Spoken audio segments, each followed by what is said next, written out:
Forum matinal, nous y sommes, mesdames et messieurs. Mathieu Kolaoli Boko, beaucoup de ressortissants sont en situation irrégulière aux États-Unis. La question, pourquoi autant de Béninois à l'étranger? Évidemment, parce que chacun cherche le bon vivre, chacun cherche une situation, une condition plus améliorée. Donc, lorsque vous ne trouvez pas dans l'environnement dans lequel vous trouvez, il est évident de sortir, d'aller chercher ailleurs. Donc, c'est ce qui pousse. Et puis, ce qui a beaucoup plus poussé les Béninois, ce sont aussi les loto-visas, loin de faire de la publicité à ceux-là que nous observons aujourd'hui, avec de fausses promesses derrière. Une chose est de tirer votre épingle du jeu, justement par rapport à ces différents jeux que nous assistons.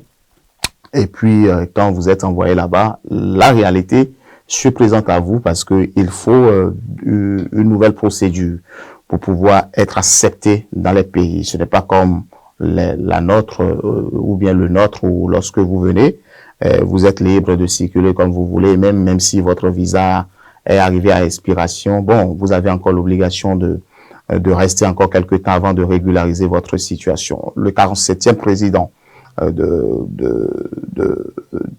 américain des États-Unis a décidé de prendre autrement ses responsabilités. Vous savez, chaque président avec sa politique.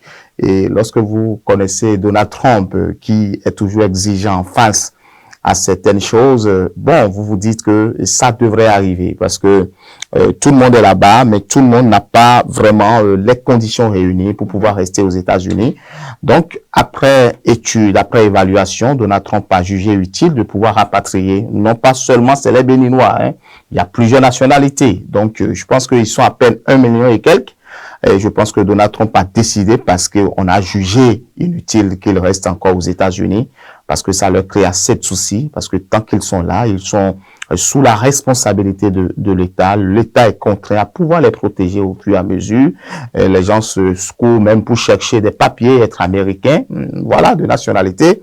Mais bon, vu que Donald Trump a compris quand même qu'il faut réduire les choses, il faut réduire les dépenses, il faut réduire les finances, et au-delà même du secteur immigration, Donald Trump a supprimé beaucoup de financements avec l'OMS, avec l'ONU, avec la CEDEAO, avec beaucoup d'institutions internationales. Donc, aujourd'hui, il est venu avec une autre politique, et la politique, ce n'est que pour les Américains et pas les Américains. Et tant que vous n'êtes pas dedans, ça veut dire que vous n'êtes pas tout simplement dedans. Et voilà, hein, les 105, si je ne me trompe pas, hein, 102 Béninois seront donc expulsés au Bénin. Quel serait l'impact de cette expulsion? Bon, il faut attendre à ce que si vous êtes parti et que vous n'êtes pas véritablement préparé votre arrière, et que vous revenez au pays, c'est-à-dire que vous reprenez tout à zéro, parce que vous imaginez déjà toutes les dépenses effectuées jusqu'à aller aux États-Unis, on vous ramène encore dans votre pays alors que vous n'avez pas une sécurité sociale qu'il faut, c'est compliqué. Donc, 502 personnes ajoutées déjà au nombre de jeunes qui sont ici, qui se cherchent, qui se recherchent au quotidien, c'est que c'est compliqué. Donc, on espère que le gouvernement, le ministère des Affaires étrangères pourrait adopter une autre politique à pouvoir les accueillir autrement. Et nous espérons que ces gens qui sont partis aux États-Unis ont pu se former, d'accord, et se faire former autrement pour que dès qu'ils seront au pays, ils pourraient peut-être avoir la capacité pour pouvoir soit être entrepreneurs, aller vers l'auto-emploi eux-mêmes, ou peut-être le gouvernement pourrait adopter une autre politique. Et si c'est évidemment ça, c'est bon. Maintenant, si ce n'est pas ça, l'impact est direct, hein, c'est que le chômage serait encore grandissant, la situation serait encore compliquée, et on espère peut-être que, bon, dès qu'ils seront là, quelque chose pourrait être amélioré, mais moi, je ne pense pas. Sur les 102, que peut faire le gouvernement concrètement, parce que le gouvernement n'a pas encore fini de régler ces questions internes. La seule chose, c'est que, bon, le gouvernement pourrait s'impliquer parce que il s'agit d'une question diplomatique, il s'agit d'une question relationnelle, etc., etc. Mais si les 102 arrivent à revenir, chacun va intégrer sa famille. Et quitte à la famille maintenant de prendre les dispositions nécessaires, justement, pour pouvoir peut-être soit mieux protéger son enfant ou ses enfants et peut-être mieux les orienter tout simplement dans ce pays. Parce que moi, je pense que le gouvernement a trop de soucis pour pouvoir encore se focaliser encore sur les 102 immigrants clandestins, parce qu'il faut le dire. Par quels moyens sont-ils partis? Est-ce que c'est par la voie normale? Est-ce qu'ils sont revenus par la voie normale? Tout ça.